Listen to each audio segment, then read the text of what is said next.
Just underway here in the second period, just under 20 seconds gone by. The Seton Hall Pirates leading the Drexel Dragons by a score of 2-0 here from Mr. J. Cody Arena in West Orange, New Jersey, alongside Pat Porcello. I'm Chris Russo.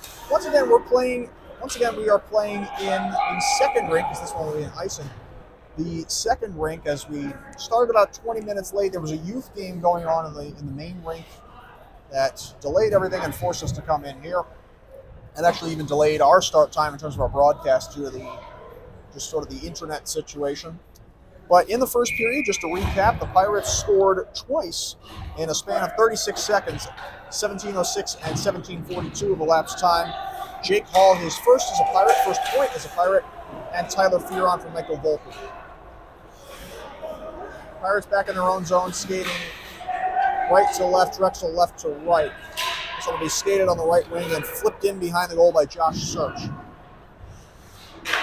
Up at the left point, this shot is blocked off to the corner.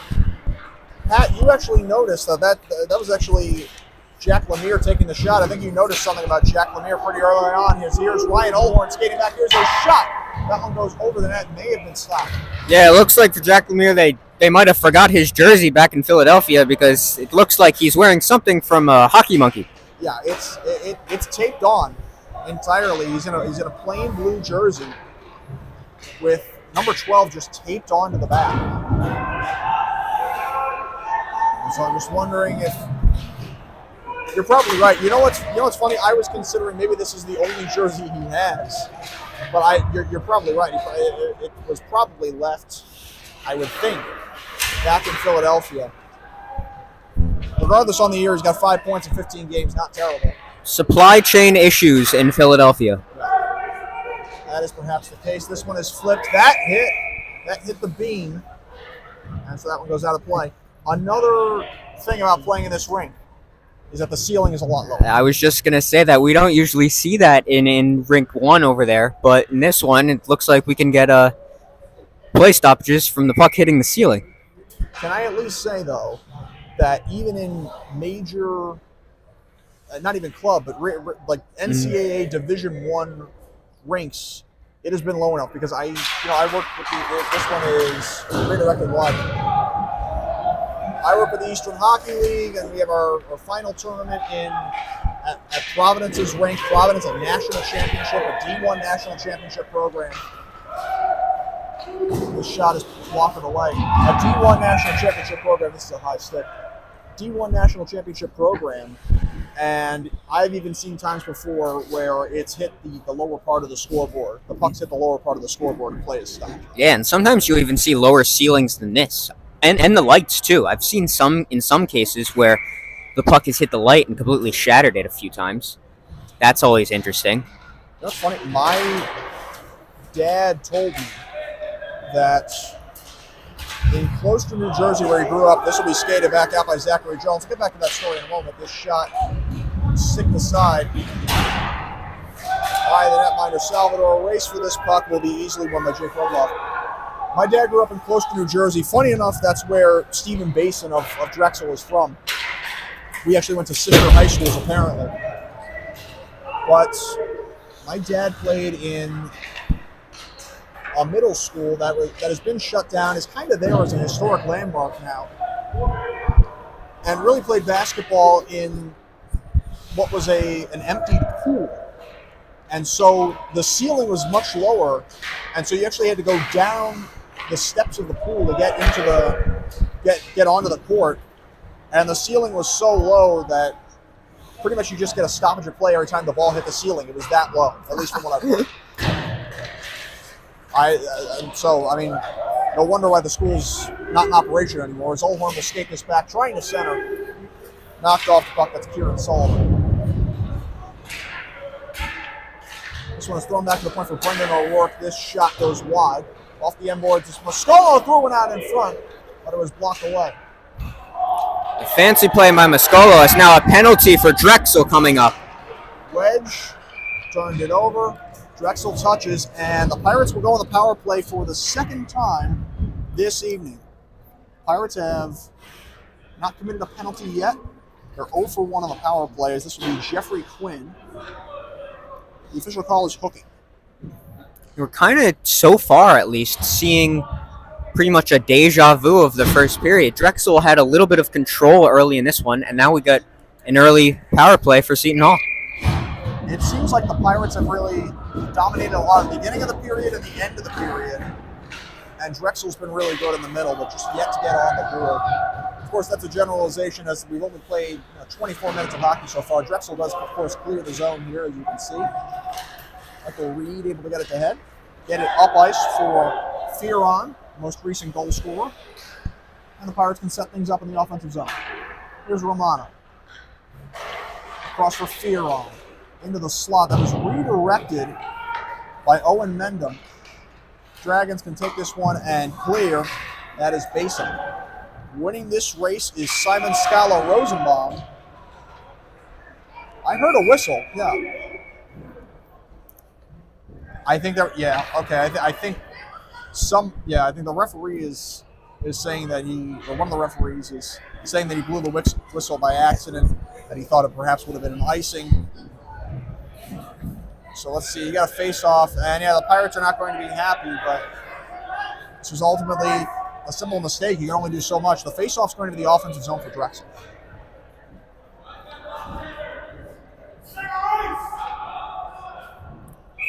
We have fans calling for the face-off to be at center ice, but yet it will be in the defensive zone of the Pirates. It's not fair, but honestly, it is a simple mistake by the official. And by that standard, by that standard, the puck was in the offensive zone for Drexel. It only makes sense, actually, it makes the most sense if it's there. Romano skates back 2-on-1. Romano, a shot and a save. Pops loose and goes behind the net. That went off the shoulder of Richmond. This is going to be cleared all the way back out. And so far in this game, it looks like Drexel is really giving a lot of open ice chances for the Pirates. The Pirates still on the power play, but Drexel getting the takeaway. It'll be the captain, Simon Scala Rosenberg. And we get a stoppage. Is this offside? I believe this was offside. I didn't see an arm go up. So 38 seconds left on the power play, 14:51 left in the second, 2-0 the Pirates in front. Scala Rosenberg was actually the one who got there first for what was initially accidentally called an icing. This is Tozer with a little bit of a dangerous pass coming across for O'Leary. He'll clear in. Tozer at the left point. Tozer with space. Tozer walks in. Sends it down low for Olhorn. 20 seconds left on the power play. Olhorn laying it on back. Here's O'Leary. Cross for Tozer. Tozer in the circle. Tozer. Cross ice pass Wedge. Now O'Leary, the one-timer, and a save. Seemed like O'Leary had to reach a little bit to his left, kind of tuck that stick into himself to grab that, to get a piece of that puck. And you can see Drexel, you can see the coaches, they are directing Rudloff once he gets out of the box. Oh, correction, it was Rudloff, not Quinn. Yeah, now a change here for the Pirates as Tozer goes off and O'Rourke comes on. They're directing Rudloff, to go back into the Drexel zone to play defense. As Pirates still have it in the offensive zone. Here's Paul. Drop pass. Power play over. Here's Wedge walking it in. That was redirected and blocked. Could be an odd man rush now on the left wing. It's Rudloff on a break on the left wing. Rudloff with a shot. That one is blocked away by the goaltender, Salvador. So a good opportunity coming out of the box for Rudloff. 14:06 left here in the second. Rudloff was a 4-game point streak, 3 goals and an assist in that stretch. That includes a goal against Seton Hall on Sunday in Drexel's win down the Turnpike in Philadelphia. This one moved up ice, no icing. Reversed now by Sullivan. Pirates can hold in for a moment. Good pressure from Fearon. Fearon going up against Jones. Volpe against Rudloff. Threw it up the wall, held in, thrown toward the front, but broken up by Kieran Sullivan. Moving it up ice, there's Daniel Seaman who clears in. O'Rourke on the tie-up. Looked like a player fell to the ice for Drexel, but it got them the puck. This one was redirected out in front. Thought maybe they were going to call a tripping penalty against Drexel. Good play by Salvador as he used his stick to keep the puck from coming to the front. This one thrown toward the goal and a save. Rebound, they whack at it. Still it's loose and it's swept away. Swept out to center, but turned over. Charlie Selverian clears in on goal. That's stopped. O'Leary turns and works it ahead. Wedge gets it up ice for Reed. Drexel was in the midst of a change. Now the Pirates will complete theirs. Reed goes down in the corner. He's on top of the puck. He's able to kick it to his stick. Into the slot, Moscolo, and a save as that puck was on edge. And it just looked like Reed lost an edge in the corner there. Otherwise, that could have been a play for Seton Hall that may have resulted in the goal because it looked like that there was only one back for the Drexel Dragons. The Pirates were in the midst of a change. Good offensive zone opportunity created by Reed as the lone man back for Seton Hall. This one back out to center. It's Tozer. He finds Alhorn, who clears in. Dylan Fletcher on the puck. Fletcher, a Pirate lost his stick for a moment. I believe that was Moscolo. Yes, it was. This one banked off the boards and all the way down. No icing. Tozer back to retrieve. As we're now at 10 o'clock Eastern Standard Time, after about a 9:04, maybe a 9:05 puck drop, brought about by an NJYHL game running late in the main rate. This game originally scheduled to start at 8:45. This one goes all the way down, no icing. And Pat, what have you seen, perhaps beside the low ceiling that we mentioned a little earlier, and a penalty upcoming on Seton Hall? What have you seen really in terms of just changes from the other rink? I think the atmosphere is the biggest thing. It's a lot louder than here than we normally hear, and I think the Pirates are thriving on it. Would you say? I would say so, except for right now. That is a penalty going to, I believe that's Tyler O'Leary. Yes, it is. 2 for tripping. And so Drexel will go on the power play for the first time this evening at 8:27 gone by in the second. Drexel wins the draw. So will be played across for Rudloff, working the point, moving it over to the left for Sullivan. Now Rudloff goes to the corner. This is John Connolly. Now for Basin. Back out to the point, Rudloff. Off the stick of Basin behind the goal. Connolly, Rudloff. Here is a shot that goes wide from Sullivan. Rudloff steps up to hold the zone, but Fearon able to clear. Fearon, who scored the second goal for the Pirates, they are up 2-0. Fearon doing well at both ends of the ice. This one cleared in Matthew Romano to play, but it's held in by the Dragons. Tie up for this puck. Now to be played by Basin in the corner onto the back for Rudloff. Rudloff a cross-ice pass. Here's Sullivan. Lost it in his skates. Volpe is tied up. Now it's taken by Michael Connolly. Onto the back. Here is a shot. That one is gloved. May have been tipped based on what I heard. But that shot by Sullivan is held. A bit of a slower pace to this second period so far.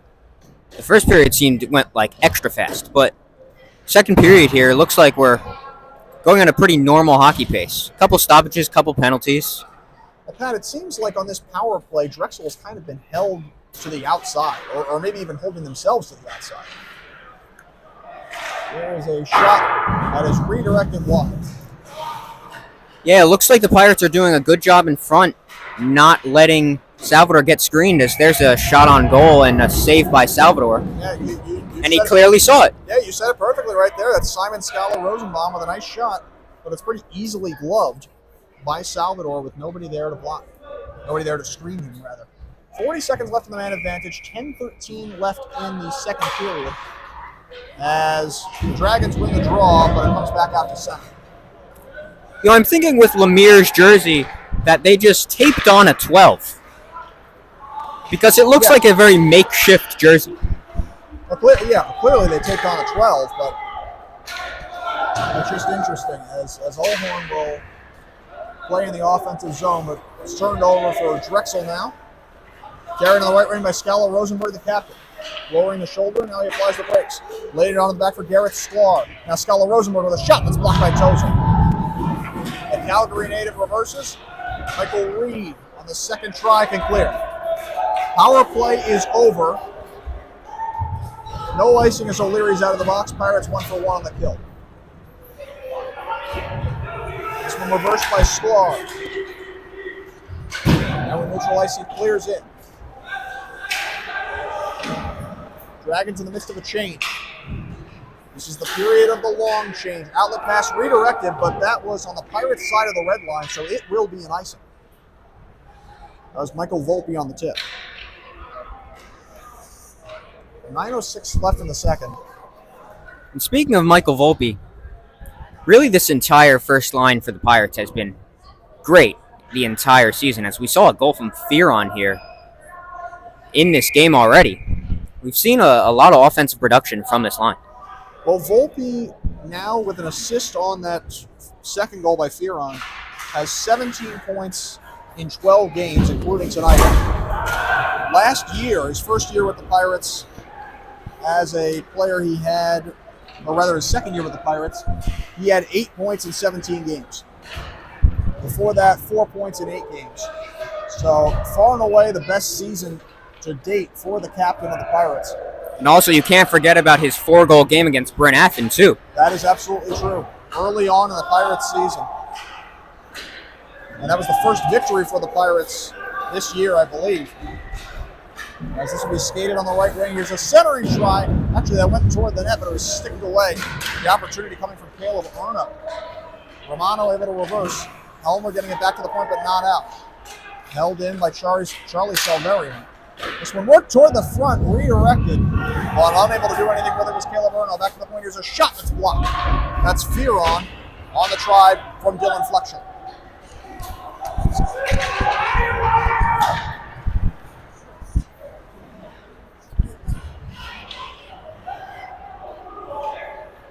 Dragons carry back out. Eto with the puck. Goes below the goal line. Eto circling, got it on back to the point. Held in. Here's Sullivan off the bench. Shot redirected wide. Penalty coming up on the Pirates. That's Rudloff with the puck centering it. And an interference penalty upcoming against Seton Hall. We'll see who the offender is.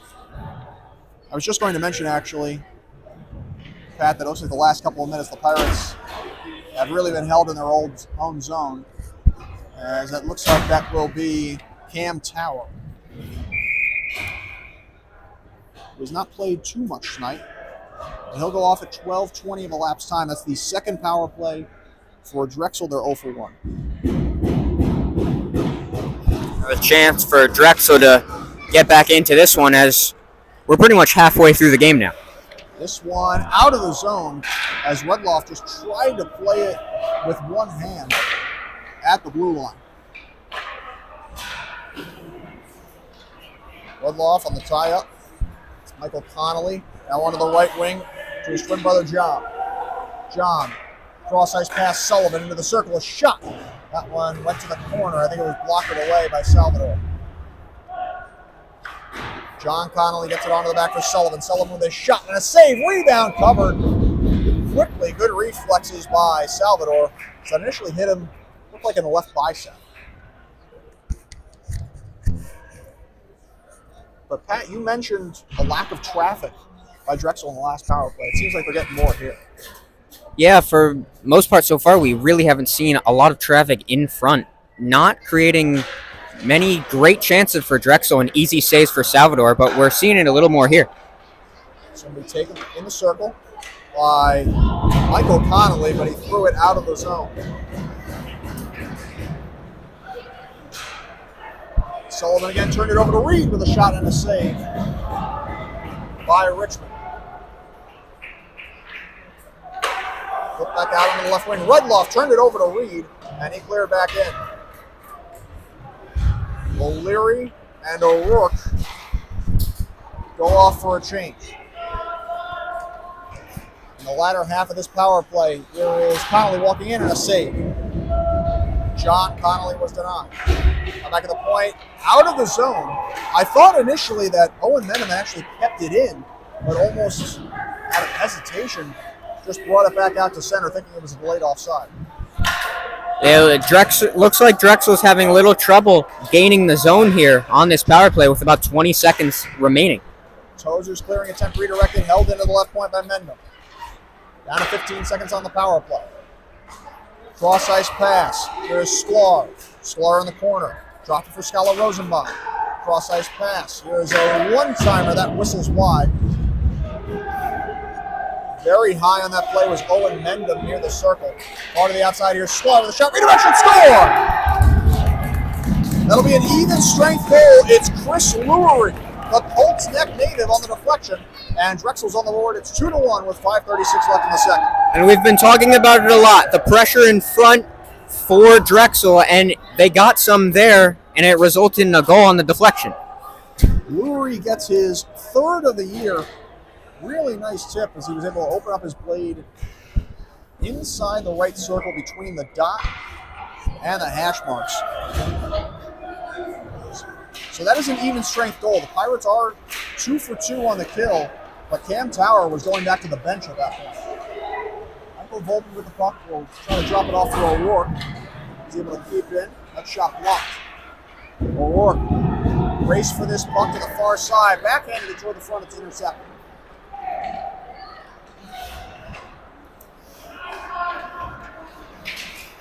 Good back check from Reed, but they're onside.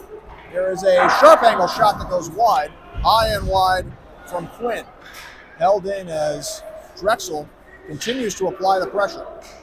Here is an opportunity, a shot redirected wide that went off of the leg, I believe, of Eto. Here's Quinn. Back to the point. Lots of time and space. Reverses out of the zone as Fletcher could not keep it in. This one knocked down. Good hand-eye coordination from Theron. Theron walks back. Theron for Reed on the back door. Reed with a shot off the post, and it comes out. And great control from Theron there. Probably the biggest opportunity for the Pirates since that Theron goal back in the first period. As Volpe was tangled up, I believe, with Quinn. I think Quinn got him a shot up high. Now, there's Olhorn with an opportunity. Rolled off his stick. Good forecheck here for Ryan Olhorn. Walked it out in front. No, it wouldn't go. Another try, still loose. And now covered by the netminder, Richmond. A little pushing and shoving after the fact. Whoa, a high stick on Muscolo, but now a stoppage.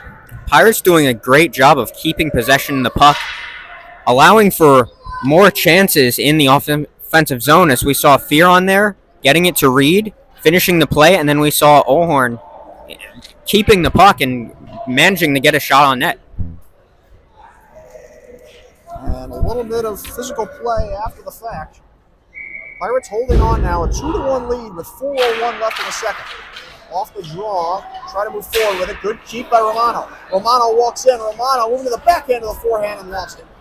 Romano centering try, and that one was broken up. Tozer can't keep in, delayed offside. Pirates touching up.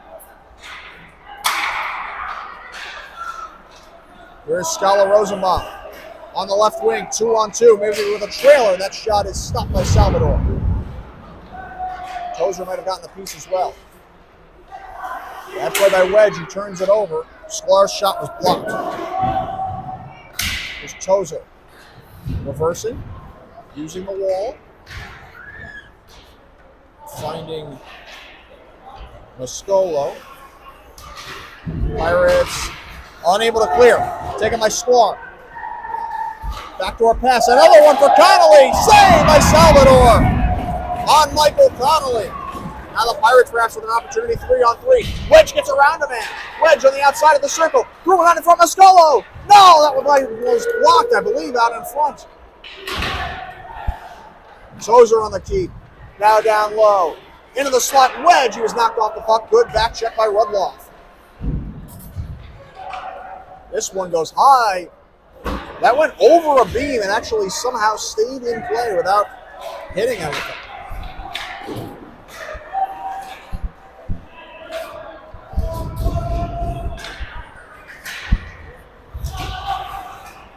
Right side, John Connolly. Now O'Leary wiping out on the play. O'Leary wanted a call. I don't think that was necessarily going to, I think that was necessarily warranted. The shot blocked out of the zone.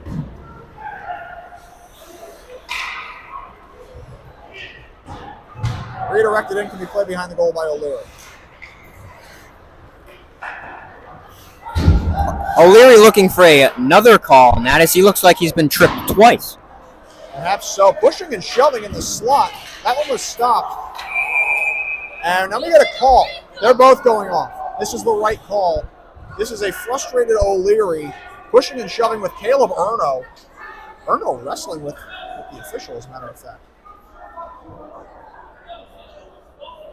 I was going to say, yeah, the referee's making sure that both are going off. Okay, so it's going to be O'Leary for roughing and Erno for tripping with 1:46 left in the period.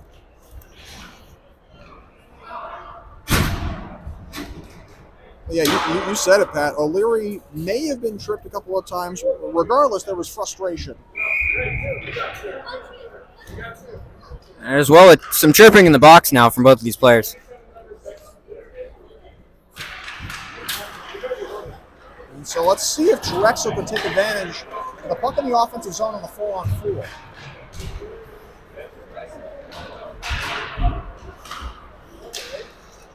Let's see if the Pirates can take advantage. Oh, and off the skate of Reed, it would have been a 2-on-1.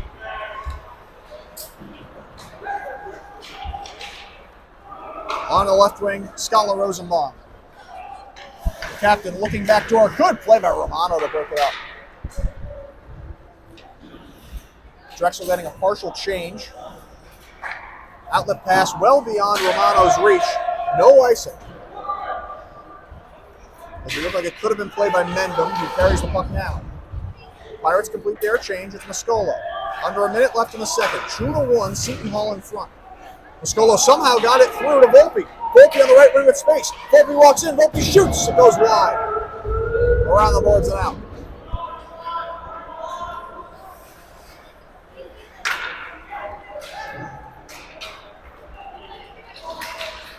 This one will be taken for Volpe. Volpe walking in with Romano. And he lost the puck. Now an opportunity perhaps for Connolly. It's a 2-on-1. Michael Connolly on the left wing. Romano back on defense. Cross-ice pass for John. Up the post, it's in! John Connolly ties the game on a 4-on-4 goal. He did not get all of that puck, but it was enough. And it looked like Seton Hall put everybody up on the offensive rush. And just odd numbers coming back as it created the 2-on-1 for Drexel. And a nice shot there is now we have a tie game. The Pirates had maybe 2 or 3 great offensive chances right before that. But now it's John Connolly from Michael Connolly at 19:36 of elapsed time.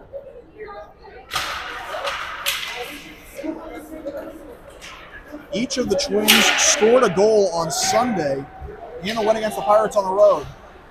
Backdoor chance for Theron. One's broken up. Maybe another chance. 10 seconds. Centering try that rolls off a stick. Good finish for Drexel. And after 40 minutes of play, we are even at 2 apiece. Drexel getting 2 goals in a span of 4:12. And Pat, that period was kind of a mirror image as Drexel got 2 goals in short order late. Yeah, a little bit of a mirror image. Like I said before, it was a little bit of a slower period, and we saw a few penalties from Seton Hall there that probably shouldn't have been called or shouldn't have been taken. But either way, it does lead to 2 goals for Drexel, as now we head into the third period tied 2-2. Well, it should be very entertaining. The next 20 minutes will decide this one, or maybe they won't.